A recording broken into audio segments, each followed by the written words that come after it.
A fé revolucionária, sua origem e história, James Billington. Parte 1, Fundamentos da fé revolucionária, do século XVIII ao século XIX. Se a religião é o ópio do povo, a fé revolucionária pode ser descrita como a anfetamina dos intelectuais. Ou seja, é o que estimula artificialmente a mente, a vontade e a vida daqueles que creem na ordem secular como nova religião, os chamados nesta obra de revolucionários. E com essa abertura o autor pretende discorrer sobre o tipo de fé e ativismo de aspecto religioso, mas que encarna em sua estrutura e modo de ser os pressupostos ideológicos marxistas, socialistas, progressistas ou positivistas, ou qualquer outra coisa do tipo. James Billington foi professor em Harvard e Princeton, condecorado com diversos títulos de doutorado e agraciado com o invejável cargo de bibliotecário do Congresso diante da administração de Ronald Reagan. E uma das primeiras conceituações do autor é que esta obra nasce da análise da sede espiritual que sente aqueles que falam em nome dos pobres e oprimidos, mas agem em nome e em razão de si mesmos.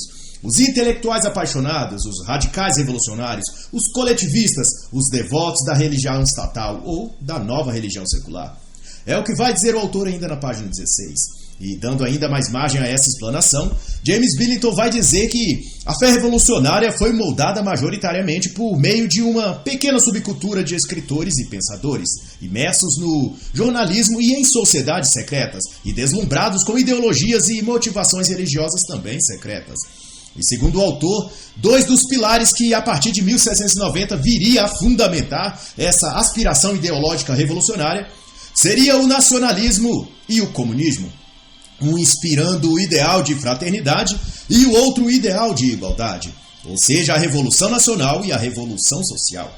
Mas ao contrário do que se possa pensar, esses ideólogos não atuavam, ou melhor, não disseminavam suas ideias apenas por meio da obra escrita, nas redações de jornais, mas também e principalmente através dos palcos e apresentações artísticas dos teatros. Billington chega a dizer que o teatro desponta nesse período como o grande centro europeu onde as grandes ideias são transmitidas nos símbolos e linguagens e nos diálogos das peças teatrais. Foram intelectuais apaixonados que criaram e desenvolveram a fé revolucionária, vai novamente dizer o professor Billington. No centro do palco revolucionário, vai também ressaltar o autor, não está o operário ou camponês oprimido, mas uma pequena elite de pensadores, cuja fome espiritual consideravam mais importante na ordem das coisas do que a fome material dos trabalhadores.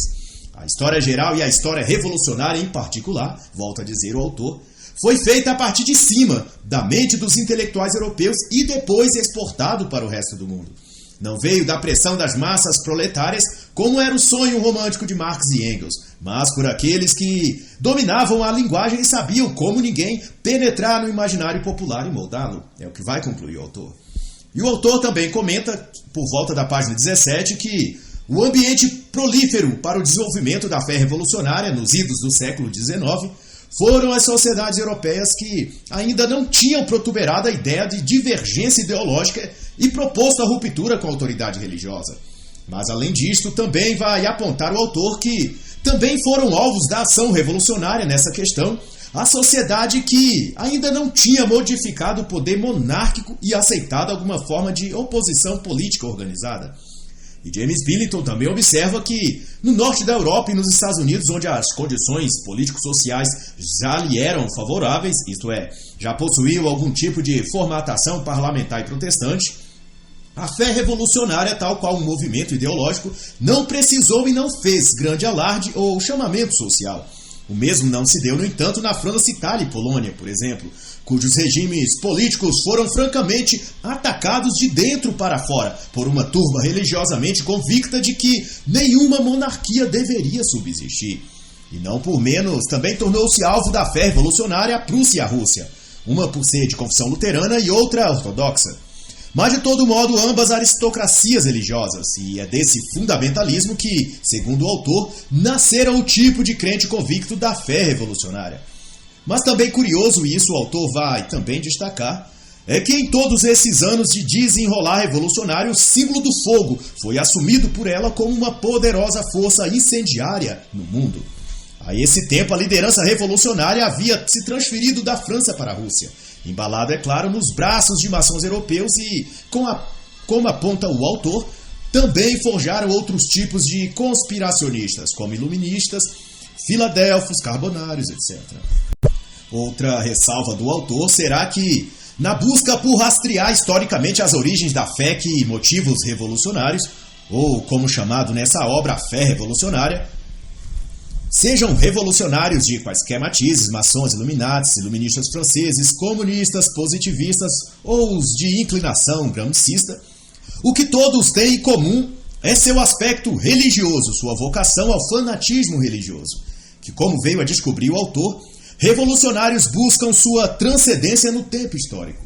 Isto é, quanto mais idealizam um passado cada vez mais distante, mais extremistas se tornam no presente. E o autor compara em analogia da seguinte forma: aqueles que glorificam os druidas pré-cristãos tendem, por exemplo, a superar o fanatismo daqueles que se voltam apenas para os primeiros cristãos. E também outro apontamento do autor, mais ainda sobre esse fato, será que os revolucionários, enquanto movimento histórico, buscou uma deificação dos espaços no debate político, como direita e esquerda, por exemplo. Buscaram, por assim dizer, uma espécie de lugar no tempo que pudesse alojar um tipo permanente de transcendência. E esse lugar transcendente, vai continuar a dizer o autor, não é um espaço geográfico, mas uma camada ideológica sobreposta à ideia política de que a esquerda representa e é o inteiro bem, a inteira luz ou o lugar onde o bem se manifesta. James Billington vai chamar isso de utopia da imaginação. Nas próprias palavras do autor, um espaço sagrado onde os revolucionários elaboraram seus juízos mediante uma deificação da orientação direita versus esquerda. E é nesse contexto que se aplica a tese do autor de que, quanto mais para longe no tempo histórico, ou melhor, no passado, os revolucionários supõem ser o seu legado, sua herança cultural, sua origem ou seus ancestrais, tanto mais radical e fanáticos eles serão. Não que isso possua uma explicação lógica plausível, mas que se constitui um fato observado pelo autor no transcorrer dos seus estudos e pesquisas. Como exemplo dado anteriormente, um grupo revolucionário que entende ser sua origem no tempo medieval tenderá a ser menos radical e menos fanático que outro grupo que busca ter sua origem no período egípcio antigo, numa dinastia na China antiga ou nos primórdios da Babilônia no período bíblico.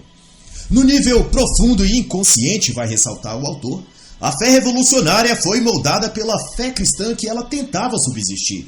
Segundo James Billington, a maioria dos revolucionários via a história como desenrolar de um cenário profético onde os elementos da fé e da teologia se desenrolavam. O presente, por exemplo, era o inferno, e a revolução, o purgatório coletivo que levava ao paraíso terrestre, que seria então o futuro feliz que todos esperavam. E para concluir, Billington afirma que, para esses revolucionários, o passado é um instrumento a ser utilizado em vez de um registro a ser averiguado. E tudo porque palavras, símbolos, ideias e formas organizacionais que compõem o substrato da tradição revolucionária é muito mais um ato de fé do que composta de fatos científicos. Também é da percepção do autor que a crença dos comunistas e líderes políticos de vários países simpatizantes do socialismo é que a salvação virá por meio da revolução. Todavia, Billington acredita que, daqui para frente, essa época, o autor cria que, a partir do século XXI, pode haver um declínio nesse tipo de fé revolucionária e ela sofre, então, uma metamorfose, assumindo algum outro aspecto ou forma ainda que não perca seu conteúdo religioso nem revolucionário.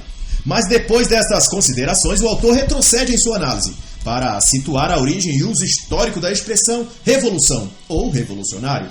Segundo James Billington, o termo revolução foi o primeiro usado com o significado de um retorno de um objeto ao seu lugar de origem. Foi usado por Santo Agostinho e outros escritores cristãos e também por seguidores de Copérnico e estudiosos do século XVI, XVII e XVIII. Todos com esse mesmo sentido e referindo-se ao movimento da Terra em seu próprio eixo e ao redor do Sol. Uma mudança revolucionária, portanto, vai dizer o autor, era a ideia de que um movimento que retorna a uma norma ou padrão anterior que teria sido violada. A revolução, nas palavras de Billington, era a volta a uma ordem mais natural. E de acordo com os dados apresentados pelo autor a partir da página 39, essa terminologia foi sendo incorporada no jargão ideológico bem a partir do iluminismo francês do século XVIII, quando intelectuais críticos da cristandade e da filosofia cristã passou a acreditar que a antiguidade greco-romana era uma espécie de alternativa secular melhor que o cristianismo. E o autor vai ressaltar que a partir de então os escritos políticos desse período passaram a adotar o termo revolução e revolucionário para se referir a esse suposto retorno ao estado de coisas que se chamou período greco-romano da história.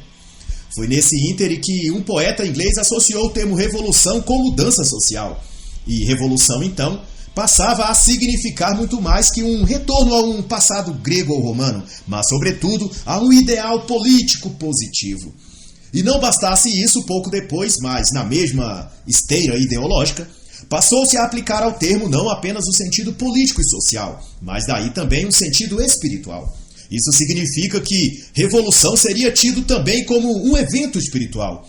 E como ficou bem claro depois que o conde francês Mirabeau, por volta de 1789, cunhou as palavras revolucionário, contra-revolução e contra-revolucionário, se fez notório que a linguagem evocativa da religião tradicional seria a nova linguagem também da política na França.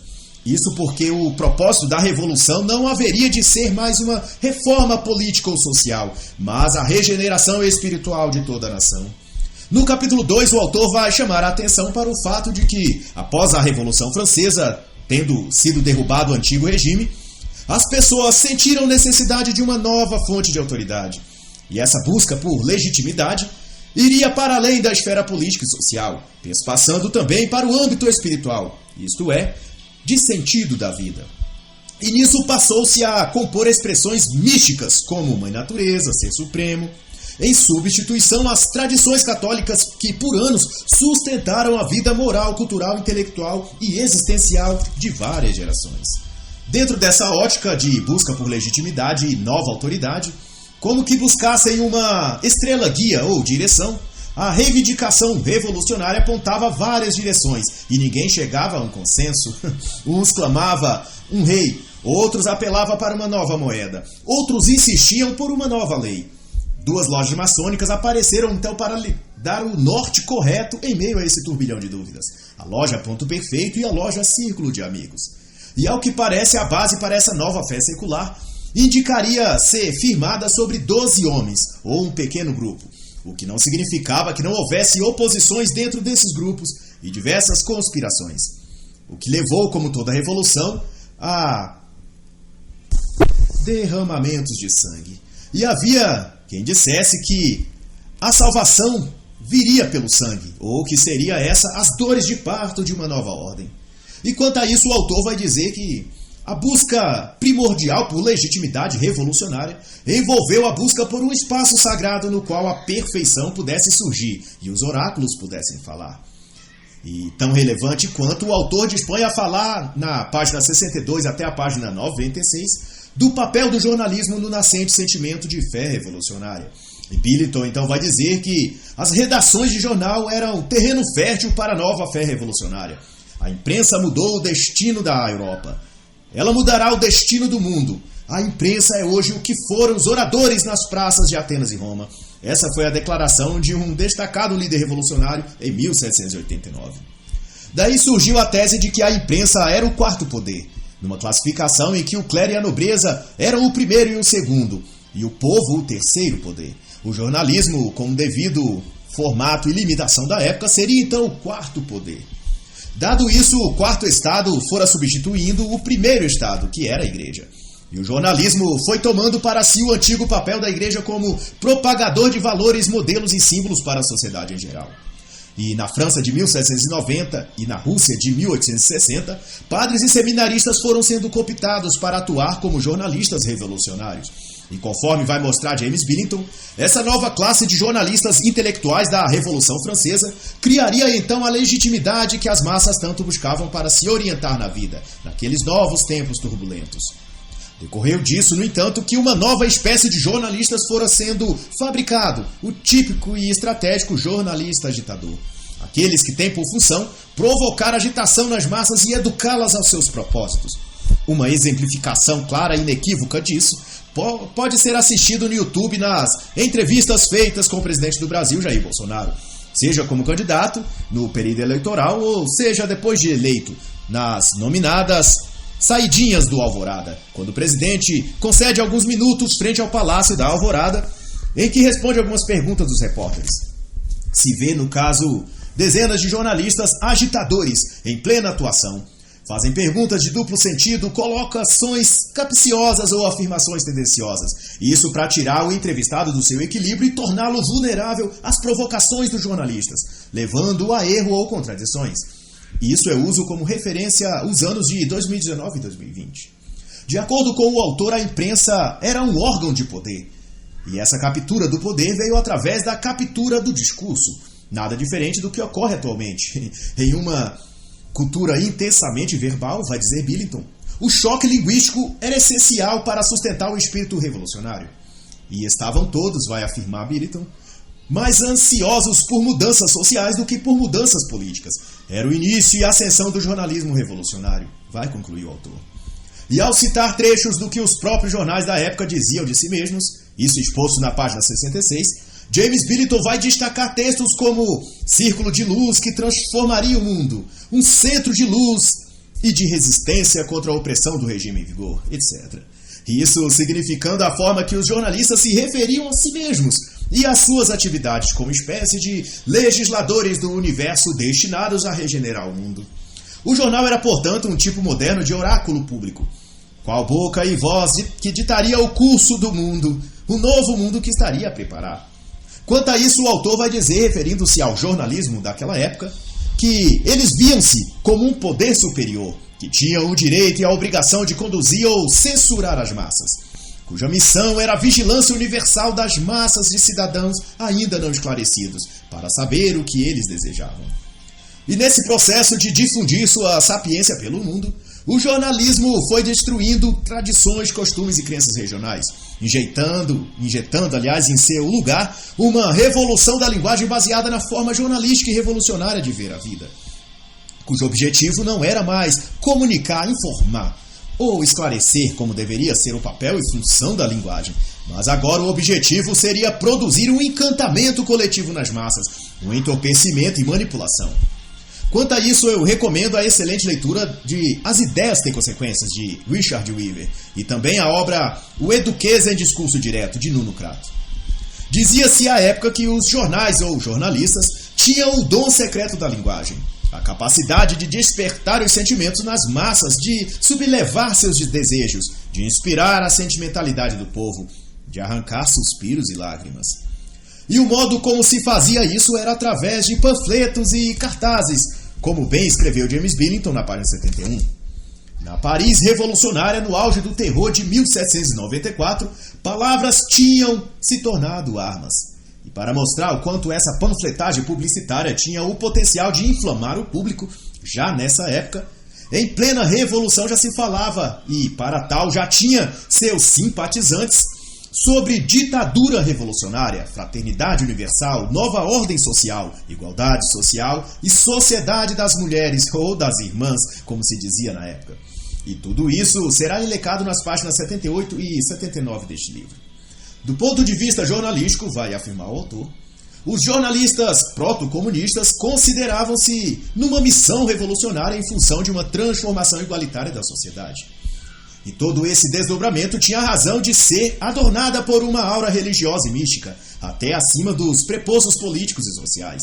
Havia quem proclamasse Paris como a Nova Jerusalém, e no lugar onde tivera sido a Bastilha, derrubada como símbolo da queda da velha ordem e instauração da nova ordem social, foi realizada a festa da unidade e da indivisibilidade, isso em 1793. E no aniversário da derrubada da monarquia, antes do sol nascer, fora feito um ritual místico em homenagem à Mãe Natureza, e cantado um hino à natureza, composto para o fim de cultuar a Mãe Terra. De seus seios uma fonte de regeneração, jorrará água pura e saudável, dará de beber a cada um, e uma única taça bastará para todos. Essa era a letra cantada em completo sentimento de devoção litúrgica. Era o nascimento oficial da nova religião, ou como dito nesta obra, da fé revolucionária. E para se ter uma noção da dimensão dessa fé e devoção religiosa, o autor destaca que em 1794 foi também realizada a Festa do Ser Supremo, em 8 de junho, que contou com 500 mil participantes. E o hino cantado na celebração dessa vez dizia: "Eis o dia que a natureza retoma seus direitos sobre o universo. Tu nos criastes para sermos iguais. Ô beneficente Mãe Natureza", é o que se entoava noutra parte do hino. Na página 94, então, Billinton vai trazer a reflexão de que o conceito de Mãe Natureza, segundo o sentimento revolucionário da época, continha elementos tanto místicos como também psicossexual. Ao mesmo tempo, a Mãe Natureza era uma representação da ordem política, social e também pastoral. Contudo, além de seu viés religioso, a deusa Mãe Natureza era recebida por seus devotos revolucionários como uma mãe sedutora, feiticeira, que oferece a satisfação emocional como mãe e como amante. A Mãe Natureza era uma deusa de duas faces, e uma delas estava voltada para os prazeres terrenos. E para notificar uma agravante a tudo isso, o autor ressalta que Restif, o mesmo criador da palavra comunista, foi também quem criou uma infinidade de atos e fantasias sexuais, por volta de 1779. E de acordo com o autor, toda essa aura mística que se foi criando em torno da Revolução Francesa, em especial, foi dando a ela a autonomia de criar para si símbolos e imagens e também objetos de fé que a tornaria, sem sombra de dúvida, uma espécie de religião secular, onde o desígnio seria proporcionar sentido e propósito para a vida das pessoas. E um dos símbolos que vieram a caracterizar esse movimento foi o slogan Liberdade, Igualdade e Fraternidade. Os três eram ideais adotados com o sentido de fornecer a mística que a Revolução reivindicava para ser tratada como libertadora, política, social e espiritual. E até a página 151, Billinton vai especificar cada um dos três ideais. E sobre a liberdade, ele vai dizer que, como ideal político, o conceito de liberdade na Revolução Francesa prescrevia uma constituição como a Bíblia, do novo regime que viria a ser a República. Nestes termos, a liberdade que essa insígnia representaria teria que ver com direitos constitucionais aos indivíduos e a propriedade quanto a serem libertados do jugo da autoridade do rei e da igreja. O autor também ressalta que, além de político, esse ideal também era emocional. Fornecia às pessoas uma visão romântica de unidade patriótica e companheirismo entre os membros de uma mesma nação. E ao longo de 1793, o ideal de liberdade republicana seria expandido por toda a parte. E a execução do rei teria sido, então, o sacrifício de sangue da nova religião, que a Revolução promoveria dali por diante. O termo liberdade, portanto, tinha a conotação quase que unilateral de república, ou republicano, que nessa época tornou-se a expressão mais inspiradora de toda a França. A idolatria ao termo era tal, vai dizer o autor, que chegava-se a falar em a grande república humana, em a grande nação republicana, ou ainda no ecumenismo republicano entre todas as nações republicanas do mundo, amparada sob uma mesma Constituição Mundial. Seria o protótipo desejado da ONU, ou até da nova ordem mundial. Quanto à fraternidade, James Billinton vai considerar que, assim que os adeptos da fé revolucionária estenderam a liberdade como estigma do novo regime que era a República Francesa, trataram de incorporar também nesse escopo simbólico o ideal de fraternidade, como sendo uma outra mística que, por sua vez, deveria inspirar o sentimento comunitário, ou melhor, a visão nacionalista de unidade nacional dos seus compatriotas. Nascia daí, conforme vai dizer o autor nas páginas 103, 104 e 105, a corporificação do Estado-nação, ou o conceito de unidade territorial ao mesmo tempo unidos por uma mesma lei, que seria a Constituição, uma mesma língua e uma mesma fé, que era, por sua vez, a fé revolucionária, a fé secular, a fé no homem como seu próprio Deus. E um detalhe pitoresco nisso tudo é que, conhecendo o poder da música para inspirar e unir, houve nesse período célere investimento na produção de músicas e canções que celebravam a unidade nacional e exaltavam a fraternidade entre os homens. Deu-se o nome nessa época de melodias mobilizadoras. E elas tinham, sobretudo, a função precípua de introduzir na França um conveniente espírito francês, que, na prática, significava torná-los revolucionários devotos de uma fé secular fraternal. Uma frase comum e repetida à época era que a música era o local ideal onde as forças criativas e divinas encontravam sua maior e mais poderosa concentração. E no conceito de igualdade, a começar na página 125, o autor vai discorrer que esse ideal tinha o mérito e intenção de promover o igualitarianismo, ou igualitarismo, como preferem alguns, que, grosso modo, entende-se por igualdade social, política e econômica. Igualdade prescrita pela Revolução Francesa, portanto, tinha uma raiz socialista ou comunista, conforme o sentido moderno do termo, que, aliás, foi criado na mesma época da Revolução por Restif. Unificar a sociedade sobre novas bases era o discurso da época, vai dizer o autor. E essas bases, em comparação ao enredo de agora, era privilégio às minorias, auxílio estatal, direitos humanos, cotas raciais e sociais, tratamento especial para delinquentes, mulheres e negros, ou para os gays, com as devidas ressalvas, é claro, para o contexto daquela época. O professor Billington notifica que, desse período, ainda mais que antes, as redações jornalísticas foram usadas para um objetivo social, produziram e indicaram o caminho para a felicidade humana. E na prática, esse desafio moral consistia em difundir, defender e promover um Estado igualitário, que à época chamava-se de Estado de Comunidade, que nada mais era do que um outro nome para comunismo ou socialismo.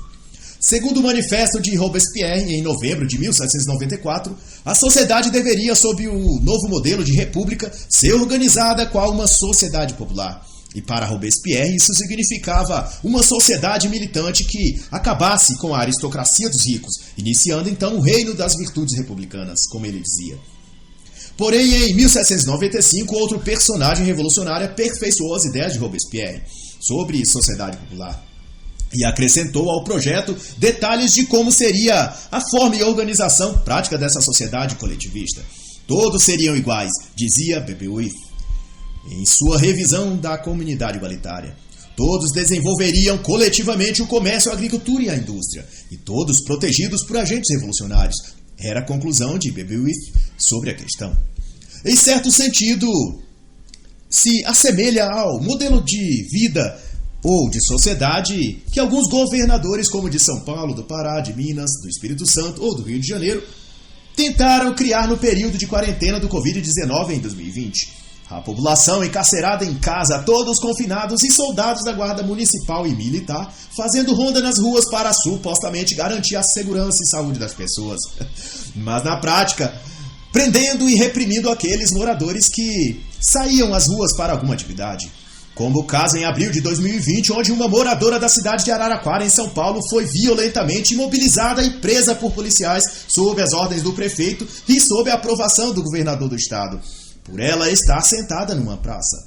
Esse crime hediondo de sentar na praça é o modelo perfeito do que tais prefeitos e governadores adorariam ver.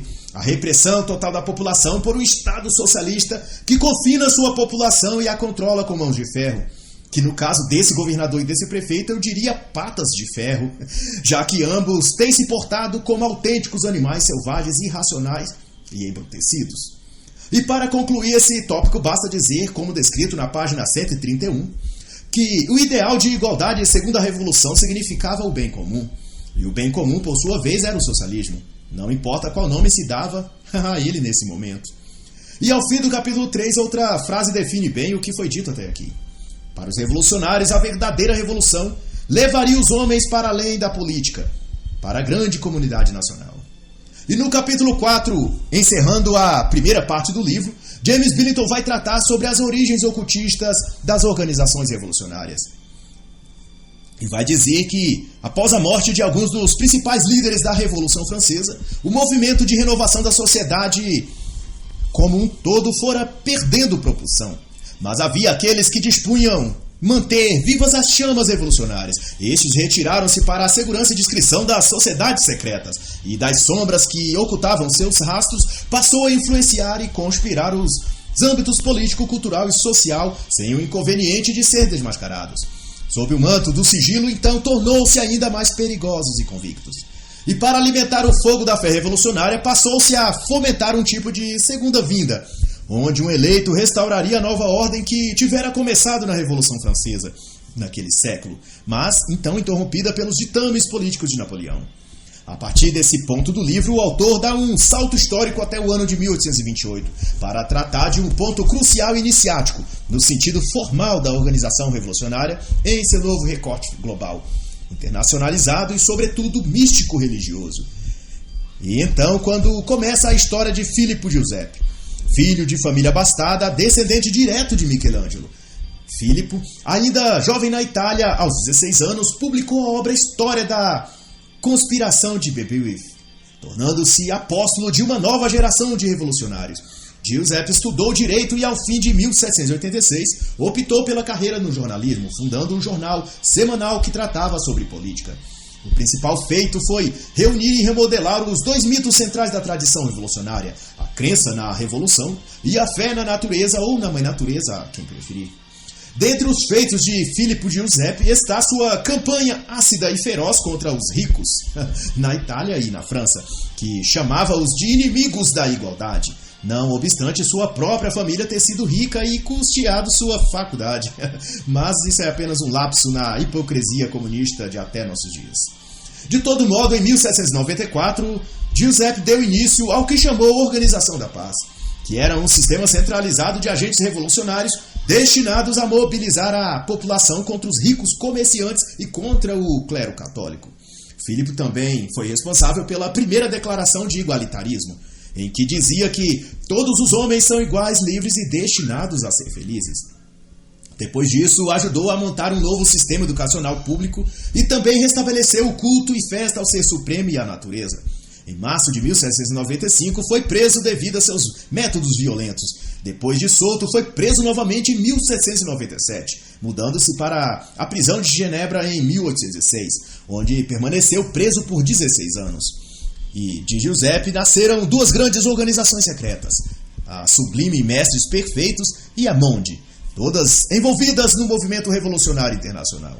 Ao passo de 1811, Filippo estava também envolvido com a maçonaria e o ocultismo. Sua loja, a Sublimes Mestres Perfeitos, continha o já concebido sistema hierárquico do círculo dentro de círculo, e apenas aqueles do círculo mais interno ficavam cientes de que a organização almejava a transformação social radical da sociedade.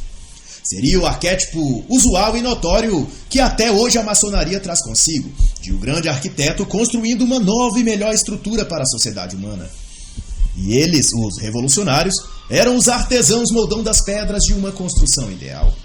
E na página 166, Billington faz saber que a maçonaria, no entanto, ao contrário de ser à época a grande sociedade secreta, era na realidade um centro de treinamento e de recrutamento para aspirantes vocacionados para que, assim que devidamente preparados, ascendessem para a sociedade dos Illuminatis, ou a Ordem dos Iluminados. E até a página 222, Billington vai discorrer sobre como isso ocorria, quais metas, hierarquias e outros personagens que adentraram essa história, e dentre outras pretensões dessa sociedade de outras que se interligavam a ela, era o de reintegrar a religião do passado, a religião da natureza, resgatar o legado dos mestres egípcios e persas, no dizer dos próprios seguidores da seita, isso disposto na página 175 deste livro. Assim tal, James Billington discorre neste capítulo sobre a sociedade pitagórica, a partir da página 176. Sobre os Rosa-Cruzes, nas páginas 180 e 181. E até sobre os druidas, dos quais faz breve comentário na página 182 e 183. E de tal modo era o ocultismo e esoterismo enxertado entre os revolucionários, que se dizia com plena convicção entre eles que o caos da revolução possibilitaria construir uma nova Jerusalém. E eles, os revolucionários, seriam responsáveis por espalhar o radiante esplendor do sol rumo à luz universal. Seu culto à natureza, dizia eles, era a graciosa alternativa ideológica ao cristianismo. E além disso, o autor também vai tratar do simbolismo do círculo, na página 179, do triângulo, na página 186, do pentágono, na página 194, e da dialética ou dos extremos, na página 208.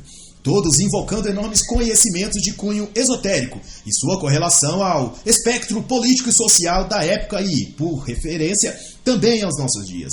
No aspecto da dialética, por exemplo, o autor tratará sobre o conceito de direita e esquerda, adotado no âmbito político, e que, feito as devidas ressalvas, aponta que a revolução política também é, e sempre foi, uma revolução espiritual.